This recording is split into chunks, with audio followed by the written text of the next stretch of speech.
चलिए इस सत्र की शुरुआत करते हैं। आप सबका बहुत-बहुत धन्यवाद फिर से इस सत्र में जुड़ने के लिए। ये जो हमारा निपुण असेसमेंट टेस्ट है, अभी आपको एक नई समय सारणी मिली है और उस हिसाब से अभी निपुण असेसमेंट टेस्ट का संचालन किया जाना है आपके जनपद में।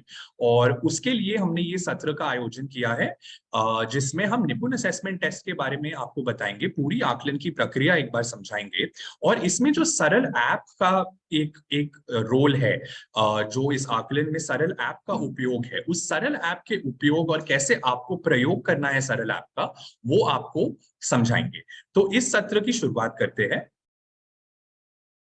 सबसे पहले तो आज की गोष्ठी के जो मुख्य बिंदु होंगे वो क्या है। हम ये समझेंगे सबसे पहले कि जो हमारा निपुण असेसमेंट टेस्ट है वो हम क्यों कर रहे हैं, कब कर रहे हैं, और दूसरा जो हमारा बिंदु है जिस पे हम फोकस करेंगे वो है कि इसका संचालन कैसे किया जाएगा निपुण असेसमेंट टेस्ट का। तो पहले समझते हैं इसका महत्व, ये कि हम ये निपुण असेसमेंट टेस्ट क्यों कर रहे हैं।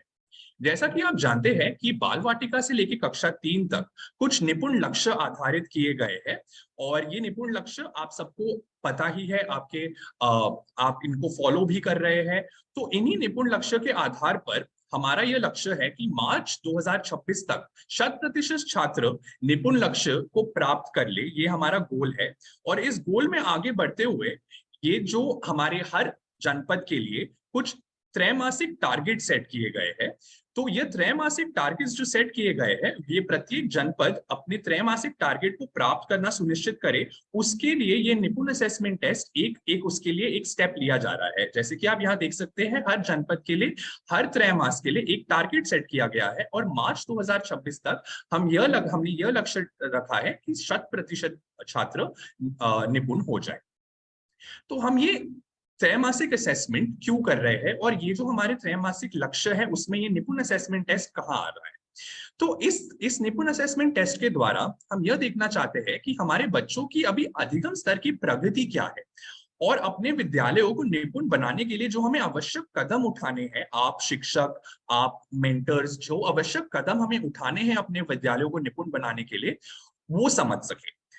दूसरा जो हमारा बिंदु है जो हमें इस असेसमेंट से पता चलेगा वो यह है कि हम उन विद्यार्थियों की पहचान कर पाएंगे जिनको थोड़ी अभी अतिरिक्त सहायता की आवश्यकता है, जो अभी तक शायद उतने सक्षम नहीं है, जो थोड़ा सा अभी पीछे चल रहे हैं। तो हम उनकी पहचान कर उनको जो भी रेमेडियल या अतिरिक्त सहायता चाहिए वो हम दे सकते हैं। तो ये निपुण असेसमेंट टेस्ट हमें बताएगा कि ये विद्यार्थी कौन है, ताकि हम उन पे थोड़ा ज्यादा फोकस कर सकें। तीसरा जो हमारा बिंदु है वो है कि ये राज्य परियोजना एवं जनपद के बीएसए कार्यालय द्वारा इस असेसमेंट का एकत्रित जो डेटा होगा उसके आधार पर हम फोकस गतिविधियां, फोकस इंटरवेंशन का संचालन कर सकते हैं। तो यदि किसी जनपद में कोई ऐसी स्थिति है जो जहां पे थोड़ी अतिरिक्त सहायता की आवश्यकता है, तो हम उस जनपद के लिए इस डेटा के आधार पर कुछ फोकस्ड गतिविधियां ला सकते हैं। ये राज्य परियोजना कार्यालय द्वारा हो सकता है या आपके बीएसए कार्यालय द्वारा हो सकता है। पर ये जो डेटा आएगा ये हमें बहुत कुछ बताएगा कि अभी हमारी बच्चों की अधिगम स्तर की प्रगति कैसे चल रही है और हमें कुछ फोकस गतिविधियां लानी है या नहीं। तो जो हमारे इस आकलन का जो हमारा मुख्य उद्देश्य है कि राज्य परियोजना द्वारा निर्धारित जो त्रैमासिक लक्ष्य है उनकी उपलब्धि सुनिश्चित करने में हम सक्षम होंगे। तो इसीलिए ये निपुण असेसमेंट टेस्ट किया जा रहा है। अभी जो हमारी गोष्ठी की दूसरी मुख्य बिंदु है वो हमारा त्रैमासिक असेसमेंट का संचालन। तो इस पे हम हमारा अभी अभी इस गोष्ठी का फोकस रहेगा, ये थोड़ा इसके आगे आप समझ लेते हैं। तो कुछ आकलन संबंधित जानकारी आपके साथ साझा करते हैं। इस आकलन हेतु छात्रों को पहले से कोई भी विशेष तैयारी नहीं करनी है। ये बहुत ही जरूरी है कि हम समझ लें कि ये बेसलाइन असेसमेंट है, ताकि हमें बच्चों के अधिगम स्तर की प्रगति समझ आए कि क्या है। इसके लिए छात्रों को पहले से कोई भी विशेष तैयारी करने की जरूरत नहीं है, ये सिर्फ एक बेसलाइन असेसमेंट। प्रश्न पत्र के आधार पर कक्षा 1 से 8 के सभी छात्रों का आकलन किया जाएगा इसके अंतर्गत। जैसे कि आपको पता है, कक्षा 1 से 8 के सभी छात्रों का आकलन इस निपुण असेसमेंट टेस्ट के माध्यम से किया जा रहा है। कुछ आकलन संबंधित निर्देश आपके साथ साझा कर रहे हैं। इस आकलन का परिणाम आप ओएमआर शीट के माध्यम से एकत्रित करेंगे और सरल ऐप नामक एक मोबाइल एप्लीकेशन के माध्यम से शिक्षक ओएमआर शीट को स्कैन करेंगे। अभी हम इस गोष्ठी में आगे समझेंगे कि इस ओएमआर शीट की स्कैनिंग की प्रक्रिया सरल ऐप के द्वारा कैसे की जा रही है। आकलन संबंधित एक बहुत ही मुख्य बिंदु ये है कि कक्षा 1 से 3 के लिए शिक्षक प्रत्येक बच्चे का व्यक्तिगत रूप से आकलन करेंगे और उनके लिए ओएमआर शीट भरेंगे। कक्षा 4 से 8 के लिए प्रत्येक छात्र प्रश्न पत्र स्वयं हल करेंगे और खुद ओएमआर शीट भरेंगे। तो ये एक मुख्य फर्क है कक्षा 1 से 3 के आकलन का और कक्षा 4 से 8 के आकलन का, जहां कक्षा 1 से 3 के आकलन के लिए शिक्षक एक एक करके प्रत्येक बच्चे को अपने पास बुलाएंगे, उनसे प्रश्न पत्र हल करवाएंगे व्यक्तिगत रूप से और उनके लिए ओएमआर शीट भरेंगे। कक्षा 4 से 8 के लिए ये अलग है, क्योंकि कक्षा 4 से 8 के लिए प्रश्न पत्र भी छात्र खुद हल करेंगे और ओएमआर शीट भी खुद भरेंगे। तो इसको प्लीज नोट किया जाए और इसके बारे में भी हम आगे गोष्ठी में चर्चा करेंगे कि इसके लिए जो ओएमआर शीट है वो कैसी दिखती है और कैसे शिक्षक और छात्र दोनों उनका क्या क्या रोल रहे। जो हमारा तीसरा आकलन संबंधित निर्देश है कि सभी कक्षाओं कक्षा 1 से 8 जिनका आकलन हो रहा है उनकी ओएमआर शीट की स्कैनिंग सरल ऐप के माध्यम से ही होगी। तो कक्षा 1 से 3 हो या कक्षा 4 से 8 हो, स्कैनिंग की जो हमारी प्रक्रिया है वो शिक्षकों को ही करनी है और शिक्षकों को सरल ऐप के माध्यम से करनी है। तो ये थी कुछ आकलन संबंधित निर्देश। अभी समझते हैं कुछ आकलन से पहले जो पूर्व आपको कुछ स्टेप्स करने हैं आकलन के दिन से पहले, ताकि आकलन बहुत ही सफलतापूर्वक पूर्ण हो सके। तो ये समझते हैं कि कुछ स्टेप्स हमें क्या करने हैं जैसे ही हम ऐप डाउनलोड कर ले। तो जैसे ही हम सरल ऐप डाउनलोड कर लेते हैं, आप सबके साथ सरल ऐप डाउनलोड करने का लिंक साझा किया गया है। आप प्ले स्टोर के माध्यम से या उस लिंक के माध्यम से सरल ऐप को डाउनलोड कर सकते हैं। सरल ऐप के लिए सरल ऐप डाउनलोड करने के बाद जो हमारा छात्र डेटा डाउनलोडिंग का एक प्रोसेस है वो करना आवश्यक है। तो यह जरूर सुनिश्चित कर लीजिए कि जैसे ही आप ऐप डाउनलोड कर ले तो छात्र डेटा डाउनलोडिंग की प्रक्रिया कर ले। अब ये समझ लेते हैं कि ये छात्र डेटा डाउनलोडिंग की प्रक्रिया क्या है। आप ऐप जैसे ही डाउनलोड कर लेते हैं, सभी शिक्षक अपने प्रेरणा पोर्टल के रजिस्टर्ड मोबाइल नंबर का इस्तेमाल करके उसे आईडी और पासवर्ड के रूप में अंकित करके ऐप में लॉगिन कर सकते हैं। तो अपना प्रेरणा पोर्टल का जो आपका रजिस्टर्ड मोबाइल नंबर है उसे ही यूजर आईडी और पासवर्ड की तरह अंकित करें और सरल ऐप में लॉगिन करें। एक बार आप लॉगिन कर ले, ऐप में आप नेक्स्ट या गो फॉरवर्ड बटन दबाकर तब तक क्लिक करते रहे जब तक आपको इस स्लाइड पर जो स्क्रीन दिखाई गई है वहां तक नहीं पहुंच जाते। तो इस स्क्रीन तक पहुंचकर आपका डेटा डाउनलोडिंग की प्रक्रिया पूरी हो जाएगी। यह जरूर सुनिश्चित कर लीजिएगा कि ऐप डाउनलोड करते ही ये प्रक्रिया पूरी कर ले और यह प्रक्रिया करते हुए आपके पास एक स्थिर इंटरनेट कनेक्शन होना चाहिए। तो डेटा डाउनलोडिंग की प्रक्रिया करते हुए आप ऐसे स्थान में चले जाए जहां आपके पास अच्छा इंटरनेट कनेक्शन हो, ताकि डेटा डाउनलोडिंग की प्रक्रिया सफलतापूर्वक पूर्ण हो सके। एक बार मैं आपको ये भी दिखा देता हूं कि ये कैसी दिखती है। तो जैसे कि आप यहाँ देख सकते हैं, जो हमारा पहला स्क्रीन है वो आप जैसे ही लॉगिन करेंगे आपको ये पहली स्क्रीन दिखेगी। आप जैसे ही गेट स्टार्टेड बटन दबाएंगे तो दूसरी स्क्रीन पर पहुंचेंगे जहां पे आपको क्लास, सेक्शन और सब्जेक्ट चूज करने को बोलेगा। आप उस क्लास को सिलेक्ट करें जिसका आप आकलन करने वाले हैं। सेक्शन चूज करें, ए होगा, आप ए चूज करें और सब्जेक्ट में आपको वो चूज करना है, आपके मंडल का नाम आएगा यहाँ पर।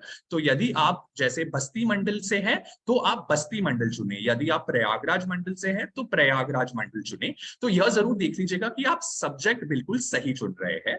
जैसे ही आप ये अपना सब्जेक्ट चुनेंगे और सबमिट बटन दबाएंगे, तीसरी स्क्रीन पर आपको एक छात्र विवरण की सूची दिखेगी। यह सूची में आपको दिखेगा कि आपके पास एक 9 अंकीय सरल आईडी और उस छात्र का नाम होगा। तो इस स्क्रीन पर छात्र सूची की आईडी होगी और इसके बाद जब हम नेक्स्ट बटन दबाएंगे तो चौथी स्क्रीन पर पहुंचेंगे जहां पर हमें अपना स्कैन स्टेटस और सेव स्टेटस दिखेगा। जब आप ऐप में शुरू में डाउनलोड करेंगे तो ये दोनों 0 रहेगा, क्योंकि हमने अभी कोई स्कैनिंग की प्रक्रिया नहीं की है, तो ये 0 ही रहेगा। और आप जैसे ही कंटिन्यू स्कैन बटन दबाएंगे उसके बाद हम 5वीं स्क्रीन पर पहुंचेंगे और ये 5वीं स्क्रीन जो आपको अभी स्लाइड पे दिखाई गई है, इस पर पहुंचते ही आपकी डेटा डाउनलोडिंग की प्रक्रिया पूर्ण हो जाएगी। तो यह जरूर सुनिश्चित कर लीजिएगा कि ऐप डाउनलोड करते ही आप डेटा डाउनलोडिंग की प्रक्रिया पूर्ण कर लें। एक और महत्वपूर्ण सूचना इसके संदर्भ में, अगर एक शिक्षक एक से अधिक कक्षाओं का आकलन कर रहे हैं, वो कक्षा 6 का भी कर रहे हैं और कक्षा 7 का भी कर रहे हैं, तो ये प्रक्रिया पहले कक्षा 6 के लिए पूरी कर ले और फिर से कक्षा 7 के लिए कर ले। तो ये पूरी प्रक्रिया आपको फिर से करनी होगी यदि आप एक से अधिक कक्षाओं का आकलन कर रहे हैं। तो यह जरूर सुनिश्चित कर लीजिएगा कि आप पहले कक्षा 6 का कर ले, यदि आप कक्षा 7 का भी कर रहे हैं तो कक्षा 7 का उसके बाद कर लीजिएगा। जो हमारा दूसरा स्टेप है हमें आकलन से पहले पूर्ण करना है वो है कि आप छात्र विवरण की सूची बना लें। जैसे कि आपको पहले भी दिखाया गया था कि ऐप के इस पेज आप खोलेंगे तो आपको एक छात्र विवरण की सूची दिखेगी, जिसमें छात्र के नाम के साथ उनकी 9 अंकीय सरल आईडी लिखी गई है। तो आप अपने रजिस्टर या डायरी में ऐप से देखकर एक सूची बना सकते हैं, जिसमें आप छात्र के नाम के साथ उनकी 9 अंकीय सरल आईडी नोट कर लीजिए। तो आप जिस भी कक्षा का आकलन कर रहे हैं उस आकलन उन छात्रों की एक सूची बना लीजिए, जिसमें आप उनकी 9 अंकीय सरल आईडी लिख रहे हैं और उनका नाम लिख रहे हैं, ताकि आकलन वाले दिन आपको कोई भी प्रॉब्लम ना आए इस आईडी को देखते हुए जब आप इसको ओएमआर शीट में भर रहे हैं, या आप छात्रों को बता रहे हैं कक्षा 4 से 8 के लिए, उनके लिए भरने के लिए ये। तो यह जरूर सुनिश्चित कर लीजिए कि आकलन से पहले आप ये सूची अपने पास बनाकर रखिए।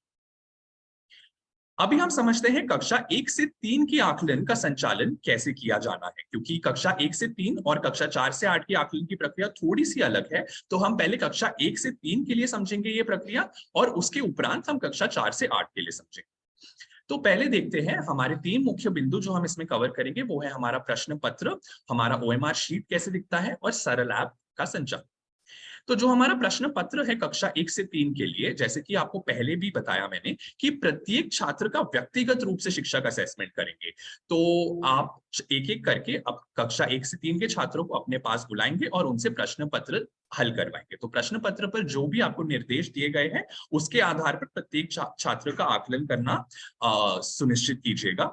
और आप जैसे ही वो उस टाइम पे प्रश्न पत्र सॉल्व कर रहे हैं, जैसे पहले छात्र को आपने बुलाया, वो प्रश्न पत्र सॉल्व कर रहे हैं आपके सामने, आप उनके आंसर्स का नोट कर लीजिए, यदि वो सही उत्तर दे रहे हैं या गलत उत्तर दे रहे हैं, और उसके बाद आप ओएमआर शीट भर सकते हैं। तो यहाँ पे एक वही फिर से कि कक्षा 1 से 3 के लिए ओएमआर शीट शिक्षक ही भरेंगे, उनका व्यक्तिगत रूप से भी असेसमेंट किया जाएगा।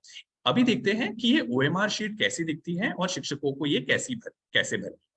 तो कक्षा 1 से 3 की जो ओएमआर शीट है वो कुछ ऐसी दिखती है। यहाँ पर आप जैसे देख सकते हैं, ऊपर हमें कक्षा और सेक्शन लिखना है। आप यह जरूर सुनिश्चित कर लीजिएगा कि ओएमआर शीट भरते समय हम केवल काले रंग के बॉल पॉइंट पेन का इस्तेमाल कर रहे हैं। अगर हम काले पेन का बॉल पॉइंट पेन का ना उपयोग करें तो ये स्कैनिंग की प्रक्रिया में बाधा ला सकता है। तो यह जरूर सुनिश्चित कर लीजिएगा कि आप काले पेन का ही उपयोग कर रहे हैं ओएमआर शीट भरते हुए। आप यहाँ पे कक्षा और सेक्शन भर दीजिए। यदि प्रश्न सेट कोई हो तो ए लिख दीजिए। अगर यदि कोई प्रश्न सेट ना हो तो सिर्फ ए लिखकर भी कोई प्रॉब्लम नहीं है। तो प्रश्न सेट लिख लीजिएगा।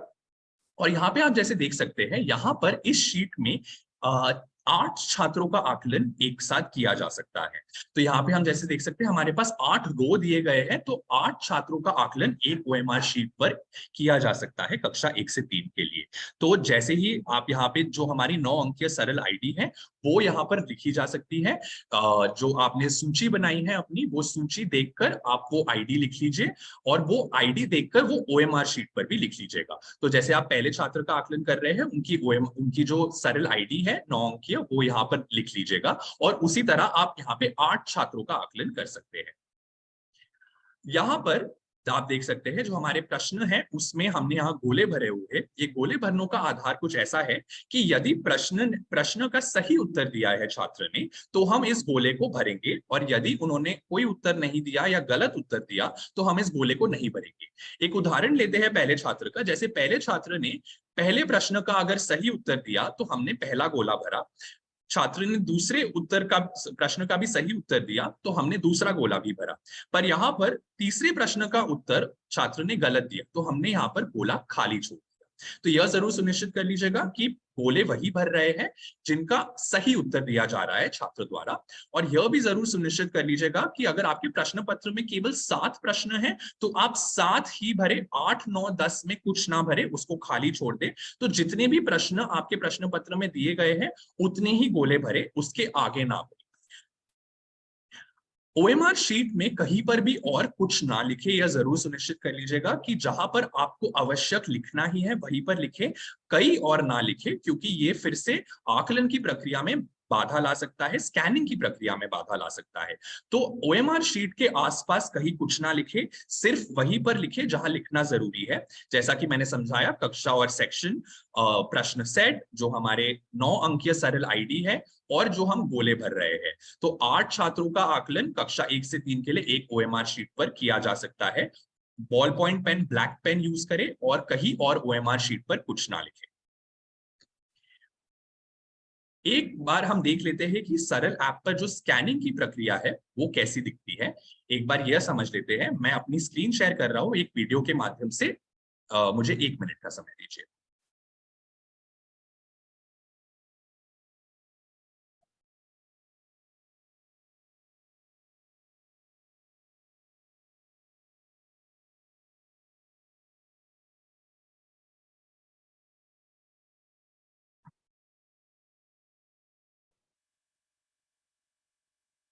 तो जैसा कि आप यहाँ देख सकते हैं, जैसे ही आप सरल ऐप डाउनलोड करेंगे तो सबसे पहले आपको स्कूल आईडी और पासवर्ड मांगेगा। जैसा कि आपको बताया गया था, आप अपना प्रेरणा पोर्टल का रजिस्टर्ड नंबर यहाँ पर स्कूल आईडी और पासवर्ड में डालकर इसमें लॉगिन कर सकते हैं। आप जैसे ही इसमें लॉगिन करेंगे आपको ये स्क्रीन दिखाई देगी और जैसे ही आप गेट स्टार्टेड दबाएंगे आपको सबसे पहले क्लास दिखेगा। आप अपना क्लास का चयन कर लीजिए, सेक्शन का चयन कर लीजिए और जो आपका सब्जेक्ट है, जिसमें आपको बताया कि यदि आपके मंडल का नाम आपको दिखेगा यहाँ पर, उस मंडल के नाम को सिलेक्ट कर लीजिए। यह जरूर सुनिश्चित कर लीजिएगा कि आप ये सही चुन रहे हैं। यदि आपके मंडल का नाम बस्ती है तो बस्ती ही चुने, यदि प्रयागराज है तो प्रयागराज ही चुने। आप जैसे ही इसमें आगे बढ़ेंगे यहाँ पे आपको छात्र विवरण की सूची दिखेगी। यही सूची आप अपने साथ एक डायरी रजिस्टर में ये सूची अपने साथ बना ले। आपने जिन भी कक्षाओं का चुना है उनकी सूची यहाँ दिखेगी आपको। जैसे यहाँ दिख रहा है एक मार्क एज एब्सेंट बटन भी है, तो ये जो हमारा मार्क एज एब्सेंट बटन है उसको दबाकर जो भी छात्र आकलन वाले दिन उपस्थित नहीं है, आप ये मार्क एज एब्सेंट बटन दबाकर उनको एब्सेंट मार्क कर सकते हैं। तो इसके आगे उनकी कोई आकलन की प्रक्रिया नहीं होगी, ना ही कोई ओएमआर शीट में उनका नाम भरना है, ना ही सरल ऐप में उनकी स्कैनिंग करनी है। तो यहाँ पे जैसे ही आप मार्क एज एब्सेंट कर देंगे उनको, तो उसके बाद यहाँ पर उनकी कोई प्रक्रिया नहीं होगी। तो एक बार आपने मार्क एज एब्सेंट कर दिया है, जो भी हमारे छात्र है जो एब्सेंट है उनको एब्सेंट मार्क कर दिया है, उसके बाद हम नेक्स्ट बटन दबा सकते हैं। नेक्स्ट बटन आगे जाते ही हम देखेंगे कि हमारा स्कैन स्टेटस और सेव स्टेटस दिखेगा हमें। ये स्कैन स्टेटस ये बताता है कि कितनी ओएमआर शीट्स की स्कैनिंग हो चुकी है और सेव स्टेटस बताता है कि कितनी सेव हो चुकी है। तो ये एक प्रक्रिया है, इसको समझते हैं। अभी स्कैनिंग की प्रक्रिया देखते हैं कैसी होती है। तो आप जैसे ही नीचे दिए गए स्कैन बटन को दबाएंगे आपका कैमरा खुल जाएगा और जैसे ही आपका कैमरा खुलेगा, आप जैसे ये स्कैन बटन दबाएंगे आपका एक कैमरा खुलेगा और आप ओएमआर शीट की स्कैनिंग की प्रक्रिया शुरू कर सकते हैं। जैसे कि आपको यहाँ दिखाया जा रहा है कि आप अपने कैमरा को बिल्कुल ऐसे फोकस करें ताकि वो 4 जो गोले बने हैं ओएमआर शीट पर वो आपके एक ग्रीन बॉक्स आ जाए और इस ग्रीन बॉक्स को आते ही आपकी स्कैनिंग की प्रक्रिया हो जाएगी। और जैसी स्कैनिंग की प्रक्रिया हो जाएगी आपको छात्र के नाम के साथ उनकी आईडी और उनके जो भी उत्तर उन्होंने दिए हैं, यहाँ पे कक्षा 1 से 3 के लिए जैसे कि आप देख सकते हैं कि पहले प्रश्न का उत्तर यदि सही दिया है तो 1 आएगा, दूसरे प्रश्न का उत्तर गलत दिया है तो 0 आएगा यहाँ पर। तो ये स्कैनिंग की प्रक्रिया से यहाँ हो गया है। यदि आपको लगता है कि इस डेटा में कोई त्रुटि है, आपके स्टूडेंट आईडी में या यहाँ पर उत्तर में कोई त्रुटि है, तो आप इसको स्वयं टाइप कर भी चेंज कर सकते हैं। तो जरूर एक बार ये सुनिश्चित कर लीजिएगा कि आप ओएमआर शीट से एक बार चेक कर रहे हैं कि सही स्कैनिंग हुई है या नहीं। आप जैसे जैसे आगे बढ़ते जाएंगे, क्योंकि यहाँ 8 छात्रों का आकलन एक ओएमआर शीट पर हुआ है, तो आपको सारे छात्रों का दिखेगा यहाँ पर। तो ये दूसरे छात्र का आपको दिखाई दे रहा है। यदि कोई त्रुटि लगे स्टूडेंट आईडी या उनके उत्तरों में तो आप यहाँ पर उसको चेंज कर सकते हैं। ऐसे ही करते करते आपको 8 छात्रों की सूची दिख जाएगी और जैसे ही 8 का हो जाएगा आपको ये आपके स्कैन स्टेटस में दिखेगा। जैसे कि अभी यहाँ पर भी हम दिखाएंगे आपको। देखिए यहाँ पे स्कैन स्टेटस में हम 8 देख सकते हैं। इसका मतलब ये है कि 8 छात्रों की स्कैनिंग की प्रक्रिया हमारी सफलतापूर्वक पूर्ण हो गई है।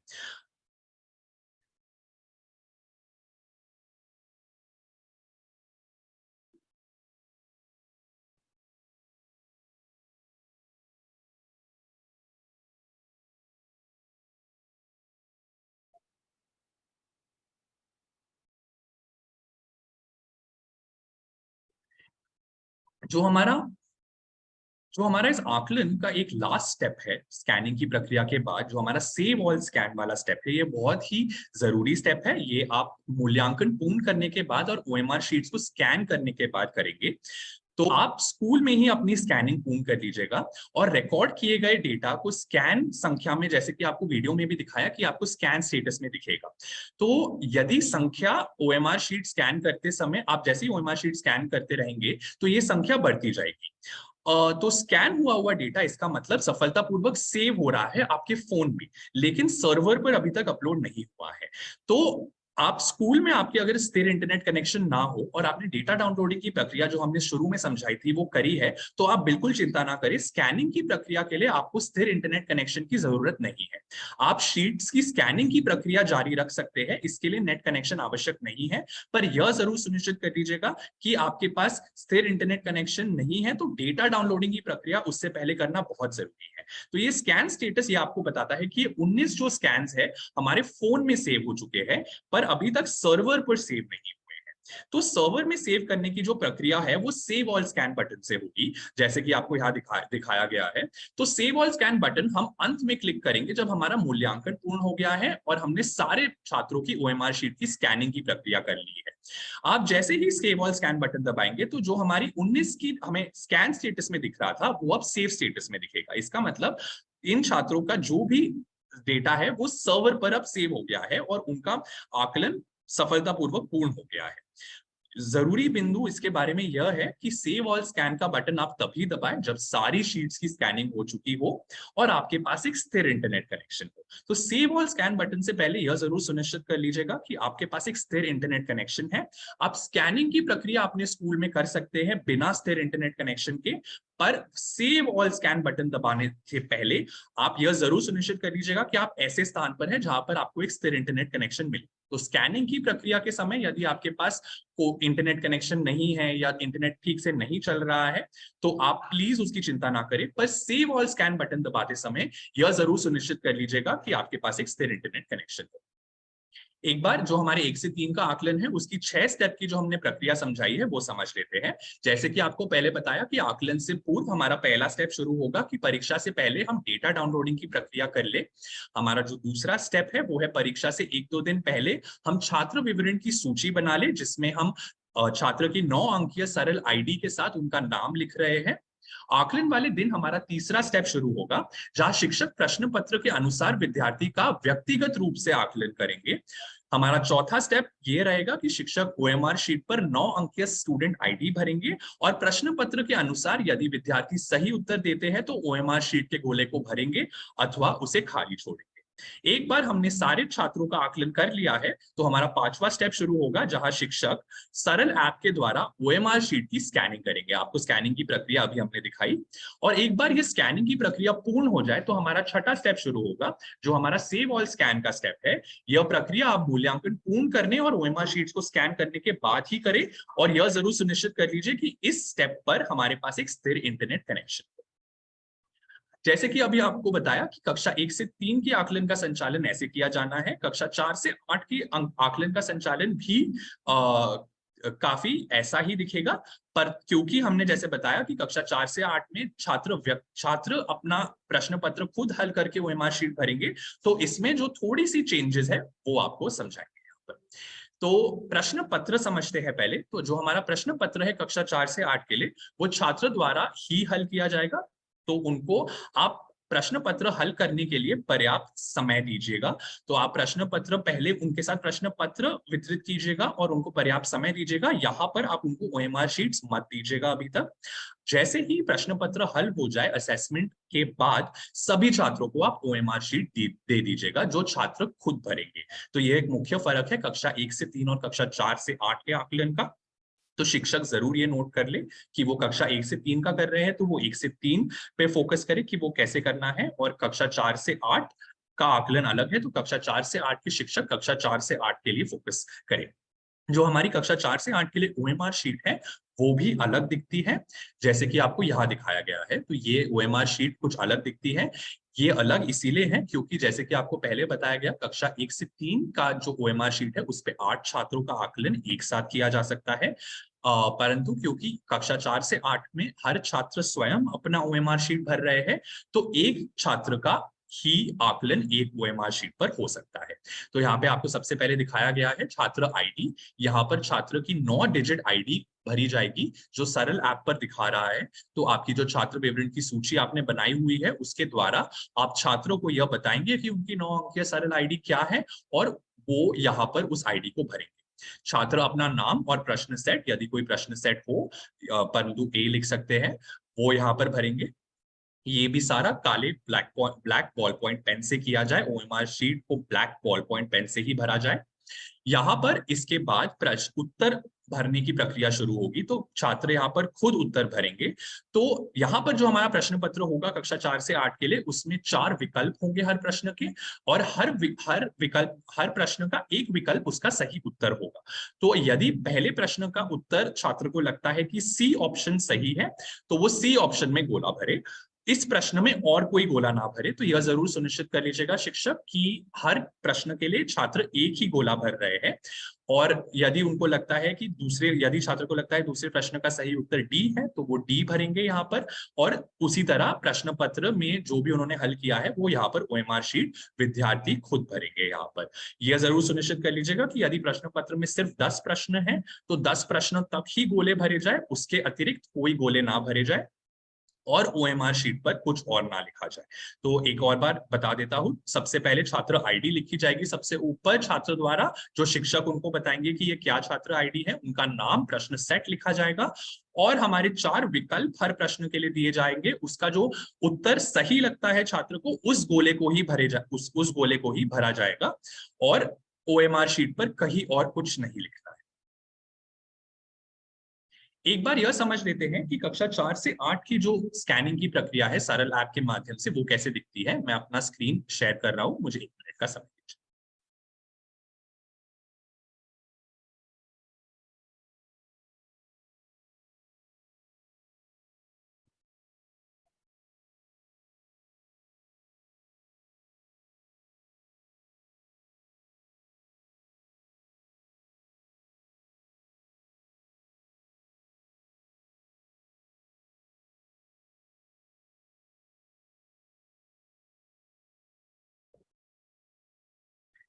जैसे कि आपको पहले भी दिखाया गया कि आप पहले सरल ऐप में यहाँ पर लॉगिन करेंगे।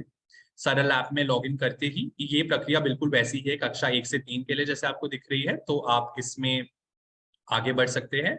आप लॉगिन करके आगे बढ़ेंगे तो आपको अपना क्लास, सेक्शन और सब्जेक्ट चुने। यहाँ पर सब्जेक्ट वही चुने जो आपका मंडल है। जैसे ही आप आगे बढ़ेंगे आपको एक छात्र विवरण की सूची दिखेगी। यहाँ पर उनको मार्क एज एब्सेंट कर लीजिए जो उपस्थित नहीं है आकलन वाले दिन, और उनकी कोई स्कैनिंग या आकलन की प्रक्रिया नहीं की जाएगी। उसके बाद आपको स्कैन स्टेटस और सेव स्टेटस यहाँ पर दिखेगा और कंटिन्यू स्कैन बटन दबाने के बाद हम स्कैनिंग की प्रक्रिया, जो स्कैन बटन हमें नीचे दिखाया जा रहा है, स्कैनिंग उसके माध्यम से शुरू कर सकते हैं। यहाँ पर ओएमआर शीट थोड़ी अलग दिखती है हमारी, जैसे कि मैंने आपको अभी समझाया। तो ओएमआर शीट की स्कैनिंग कैसे दिखती है, तो ये कक्षा 4 से 8 के लिए आप करेंगे। आप जैसे ही यहाँ पे दिखेंगे कि आपको एक हरा डब्बा दिख रहा है, हरे डब्बे दिखते ही आप अपना कैमरा स्थिर रखें, उस पर फोकस करने दीजिए और स्कैनिंग की प्रक्रिया होने दीजिए। जैसे ही स्कैनिंग की प्रक्रिया हो जाएगी आप देखेंगे कि please wait scanning in progress करके एक मैसेज आएगा। और उसके उपरांत आप ये देखेंगे कि यहाँ पर जिस भी छात्र का आपने ओएमआर शीट का आकलन किया है, उसका नाम, उसकी स्टूडेंट आईडी और उन्होंने किस प्रश्न का किस विकल्प को सिलेक्ट किया है वो आएगा यहाँ पर। यदि आपको लगता है कि इस डेटा में कोई भी त्रुटि है तो आप इसको स्वयं टाइप कर भी ठीक कर सकते हैं। तो अपनी ओएमआर शीट से देख लीजिए। यहाँ पर ये मुख्य फर्क है कि यहाँ पर सिर्फ एक छात्र की ही सूची आएगी, क्योंकि हर छात्र का अलग आकलन किया जा रहा है। तो यहाँ पे सबमिट बटन दबाते ही आपके स्कैन स्टेटस में आपको 1 दिखेगा यहाँ पर, और जैसे ही आप दूसरे छात्र का करेंगे तो 2 दिखेगा। और उसके उपरांत आप जैसे आपके जितने भी छात्र हैं उनकी स्कैनिंग कर लीजिए और बैक बटन दबाते ही, सेव ऑल स्कैन दबाते ही आपको सेव्ड सक्सेसफुली का मैसेज आ जाए। तो सरल ऐप के माध्यम से कुछ ऐसे आप आकलन की प्रक्रिया पूर्ण करेंगे सरल ऐप के माध्यम से।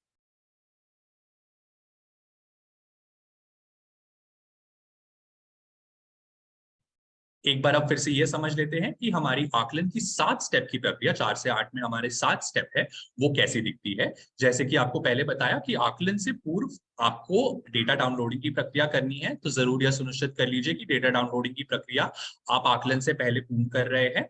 हमारा दूसरा स्टेप भी आकलन से पहले किया जाएगा कि आप परीक्षा से पहले छात्र विवरण की सूची बना ले, जिसमें छात्र के नाम के साथ आप उनकी 9 अंकीय सरल आईडी लिख रहे हैं।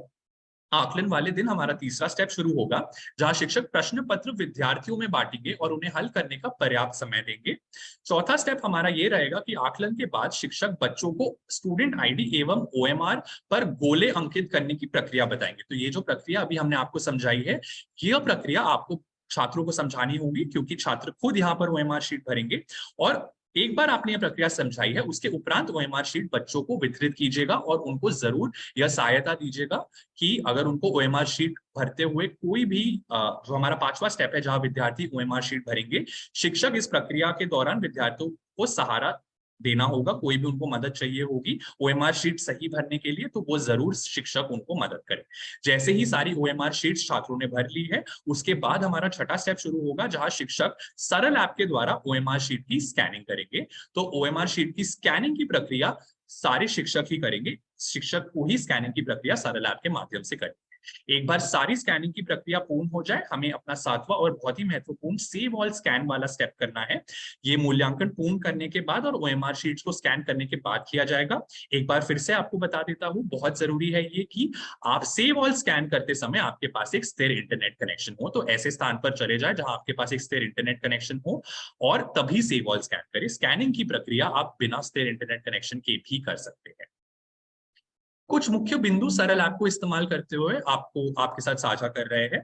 जैसे कि आपको बताया कि एक छात्र विवरण की सूची आप बना लीजिए स्टूडेंट आईडी और नाम के साथ, ताकि आकलन के दिन ओएमआर शीट आसानी से भरी जाए।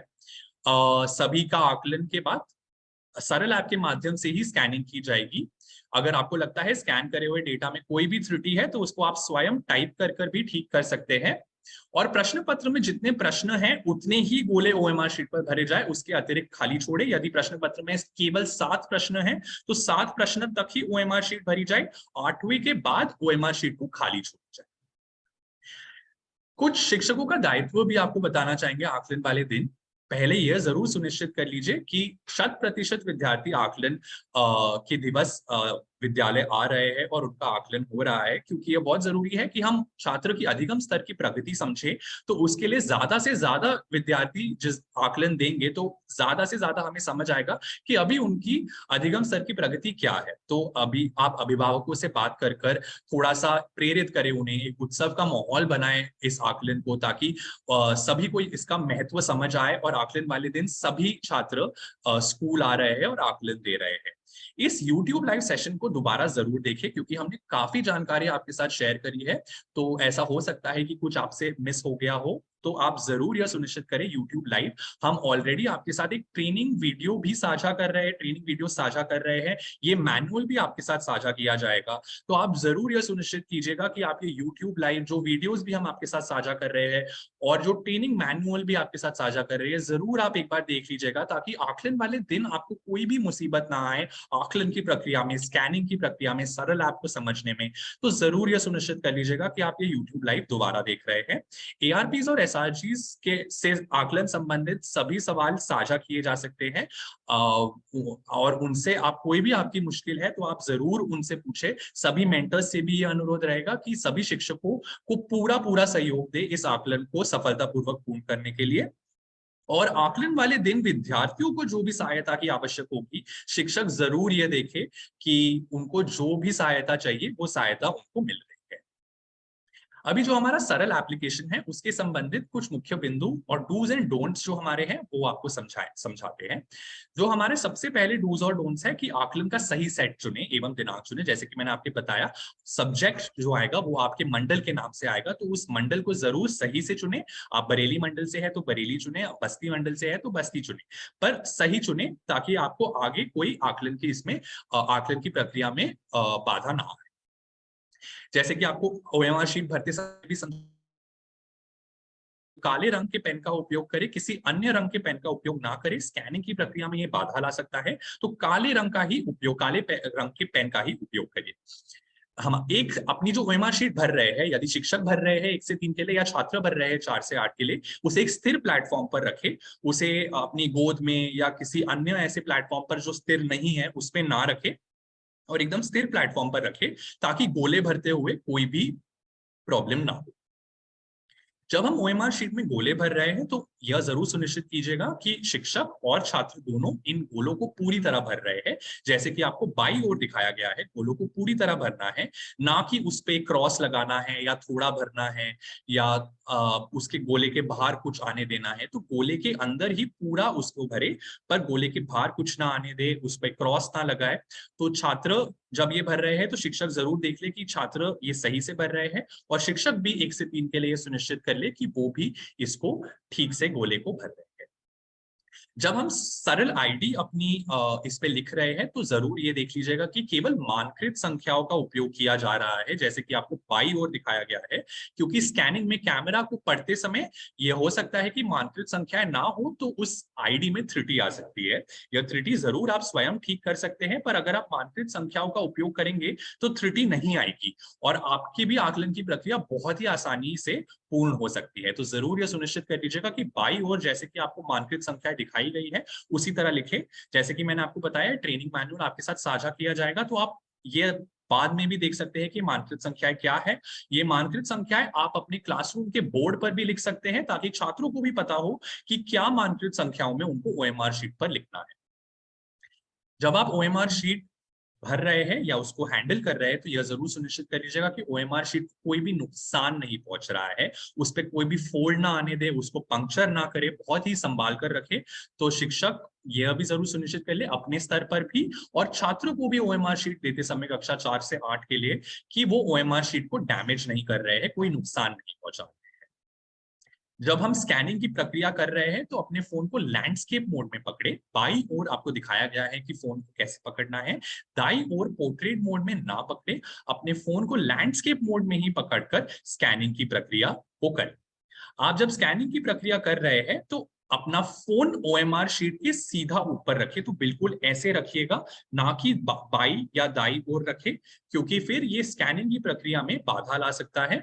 तो ओएमआर शीट के बिल्कुल ऊपर अपना फोन आप रखेंगे तो आपकी स्कैनिंग की प्रक्रिया आसानी से पूर्ण हो सकती है। आप जब स्कैनिंग की प्रक्रिया कर रहे हैं तो आपके ओएमआर शीट पर जैसे आपने देखा होगा कि आपको 4 गोले दिख रहे हैं।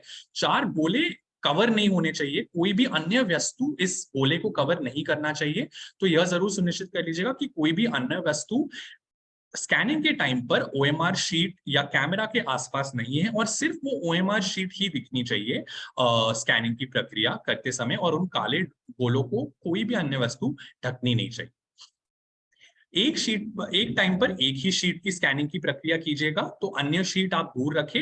एक शीट लीजिए, उसकी स्कैनिंग कीजिए, उसको अलग रख दीजिए, फिर दूसरी शीट लीजिए, क्योंकि फिर से ये स्कैनिंग की प्रक्रिया में थोड़ी सी कंफ्यूजन ला सकता है और डेटा में त्रुटि आ सकती है। तो यह जरूर देख लीजिएगा कि एक टाइम पर कैमरा पर एक ही शीट दिखाई दे रही है। स्कैनिंग करते समय एक अच्छी रोशनी वाले कमरे में करिएगा। ओएमआर शीट पर पर्याप्त रोशनी आ रही है यह जरूर सुनिश्चित कर लीजिएगा, क्योंकि फिर डेटा जो आगे आ रहा है उसमें त्रुटि आ सकती है। तो आप जरूर यह सुनिश्चित कर लीजिएगा कि आप ऐसे स्थान पर हैं जहां ओएमआर शीट पर पर्याप्त रोशनी हो और तभी स्कैनिंग की प्रक्रिया कीजिएगा। कैमरा में ओएमआर शीट पर ठीक से फोकस करें। आप जब ओएमआर शीट की स्कैनिंग की प्रक्रिया कर रहे हैं तो थोड़ा सा अगर फोकस नहीं हो रहा है तो अपने कैमरा अपने फोन को ऊपर नीचे थोड़ा सा कीजिए। यदि फोकस ना हो रहा हो, एक बार अपने स्मार्टफोन की स्क्रीन पर टैप भी कर सकते हैं आप, ताकि कैमरा ओएमआर शीट पर फोकस करे।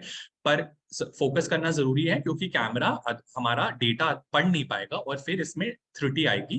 तो यह कुछ बहुत ही मुख्य बिंदु है जो हम आपको समझा रहे हैं ओएमआर शीट की स्कैनिंग के बारे में। यह जरूर आप अगर ध्यान रखेंगे तो आपकी डेटा स्कैनिंग में कोई त्रुटि नहीं आएगी और आपको उसको स्वयं ठीक नहीं करना होगा। आप जब सेविंग कर रहे हैं तो सेविंग से पहले यदि आपको ये सेव स्टेटस में गोला घूमता हुआ दिखे तो उसी स्क्रीन पर रुक जाए, प्रतीक्षा करें इस गोले को घूमने तक जब तक आपको एक नंबर नहीं दिखाई देता। तो यह जरूर सुनिश्चित कर लीजिएगा कि यह गोला घूम घूम रहा है, घूमने दीजिए, और जब तक उस पर नंबर नहीं आता उस स्क्रीन पर आप प्रतीक्षा कीजिएगा। जैसा कि आप सबको अभी पता है, हमने आपके साथ एक हेल्पलाइन नंबर भी साझा किया गया है। तो सरल ऐप का जो भी आपको टेक्निकल रेज़ोल्यूशन है, कोई भी टेक्निकल या अन्य समस्या है, आप इस हेल्पलाइन नंबर के द्वारा आप कॉल कर कर आप उनसे बात कर सकते हैं और आपकी समस्या का समाधान भी किया जाएगा उस पर। आप ज़रूर यह देख लीजिएगा कि पहले आप अपने मेंटर्स या अपने बीईओज़ से बात कर रहे हैं, क्योंकि उनके पास काफ़ी जानकारी ऑलरेडी है। तो आप उनसे बात करके अपनी समस्या का समाधान ज़रूर कर सकते हैं। यदि नहीं हो रहा है तो आप इस हेल्पलाइन नंबर पर भी कॉल करके इसका समाधान कर सकते हैं, अपनी समस्या का समाधान कर सकते हैं।